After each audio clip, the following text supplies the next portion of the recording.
আসসালামু আলাইকুম রহমতুল্লাহ। বন্ধুগণ, আজকের একটি নতুন এপিসোডে আপনাদেরকে স্বাগতম। আজকে যে রোগটি সম্পর্কে আপনাদের সামনে বলবো সেটি আসলে আমরা যদিও এতটা ব্যাপকভাবে পরিচিতি নেই, কিন্তু এই সমস্ত রোগী আমাদের আশেপাশে কিছু না কিছু আছে। সেই রোগটি হলো ডিমেনশিয়া।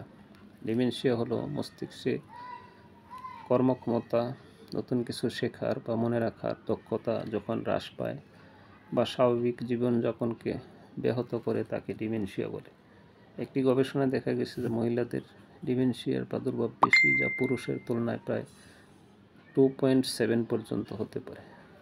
বয়সের সঙ্গে মহিলা পুরুষের ডিমেনশিয়া প্রাদুর্ভাব বেড়েছে। যারা প্রাথমিক শিক্ষা সম্পন্ন করেছেন তাদের তুলনায় নিরক্ষর বা যারা কখনো স্কুলে যায়নি তাদের মধ্যে ডিমেনশিয়ার প্রাদুর্ভাব বেশি।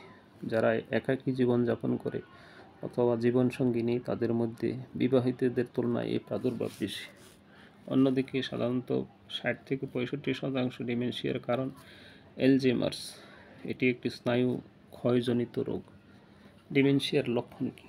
ডিমেনশিয়ার লক্ষণ হলো ধীরে ধীরে স্মৃতিশক্তি হ্রাস পায়, একই কথা বারবার বলতে থাকে, কোনো কিছু ব্যবহার মনে রাখতে না পারা, কোনো নির্দিষ্ট কাজ সম্পন্ন করার ক্ষেত্রে মনোযোগের অভাব, আগের জানা কাজ ধারাবাহিকভাবে সম্পন্ন করতে না পারা, পরিকল্পনা বাস্তবায়ন করতে না পারা, বিচার বিবেচনা ও যুক্তি দিয়ে চিন্তা করার অক্ষমতা, পরিচিত মুখ ও দৈনন্দিন কাজে ব্যবহৃত জিনিস শনাক্ত করতে না পারা, সামাজিক আচার আচরণে সমন্বয়হীনতা, ভুলভাবে শনাক্তকরণ, অনিদ্রা ইত্যাদি। ডিমেনশিয়ার ঝুঁকি কী? ডিমেনশিয়ার কিছু উল্লেখযোগ্য ঝুঁকি রয়েছে, যেমন নিরক্ষরতা, বুদ্ধিচর্চা, সামাজিক কর্মকাণ্ডে স্বল্পতা, অতিরিক্ত ধূমপান, উচ্চ রক্তচাপ, স্থূলতা, শারীরিক ব্যায়ামের স্বল্পতা, রক্তে অত্যধিক চর্বি, ডায়াবেটিস, ভিটামিন স্বল্পতা, বার্ধক্য, জেনেটিক সমস্যা ইত্যাদি। ডিমেনশিয়ার কারণ কী?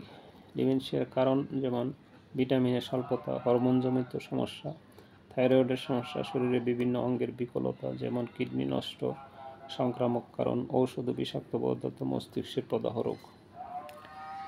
এই সমস্ত কারণ হলো ডিমেনশিয়ার কারণ। এখন এই সিমটম দেখা দিলে আমরা হোমিওপ্যাথি বেশ কিছু মেডিসিন আছে, সেই ওষুধগুলো আমরা প্রয়োগ করলে রোগী ধীরে ধীরে সুস্থ হয়ে যাবে। যদি রোগীর মধ্যে অত্যধিক মৃত্যু ভয় থাকে তাহলে তাকে আর্সেনিক নামক মেডিসিন দিয়ে আমরা তাকে সুস্থ করতে পারবো। সেই ওষুধের 4টি লক্ষণ যদি আমি ধারাবাহিকভাবে উল্লেখ করি: প্রথমে নিদারুণ দুর্বলতা, অস্থিরতা ও মৃত্যু ভয়। 2 নম্বরে মধ্য দিবারাত্রি বা রাত্রে রোগ লক্ষণের বৃদ্ধি। 3 নম্বরে প্রবল পিপাসা, জলপানের পনি আবার বমি করে দেয়। 4 নম্বর রোগীর সর্বত্রই জ্বালা, যে কোনো স্রাবে দুর্গন্ধ এবং উত্তাপে রোগের উপশম হয় ইত্যাদি লক্ষণগুলি আমরা যদি দেখতে পাই তাহলে আর্সেনিক নামক মেডিসিন দিয়ে রোগীকে সুফল দান করা যাবে। আরও কিছু মেডিসিন আছে, তো ভিডিওটি দীর্ঘ হয়ে যাবে, সেই জন্য সেই মেডিসিনগুলি আজকে নাই বললাম। তো এই রোগ দেখা দিলে রোগীর সাথে সর্বদা সবাই সদয় ব্যবহার করতে হবে, তাকে ভালোবাসা দিতে হবে, তাকে সঙ্গ দিতে হবে, মাঝে মাঝে দূরে কোথাও নিয়ে তাকে বেড়ানো যেতে পারে। এভাবে করে যদি আমরা তার প্রতি এই ভালোবাসার হাত বাড়িয়ে দিই তাহলে এই রোগী স্বাভাবিক জীবনে ফিরে আসতে পারে। আর অন্যথায় সে পরিবারের জন্য একটি বোঝা হয়ে যাবে এবং সমাজের জন্য একটি বোঝা হয়ে যাবে।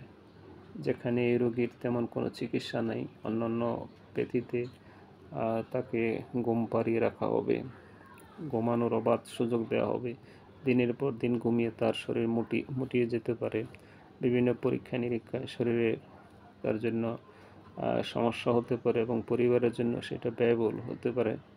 যদি অ্যাকর্ডিং টু সিমটম অনুযায়ী হোমিওপ্যাথি কিছু ওষুধ সেবন করানো যায়, রোগী ধীরে ধীরে আরোগ্যের দ্বার প্রান্তে চলে যাবে ইনশাল্লাহ। সবাই ভালো থাকেন। আসসালামু আলাইকুম।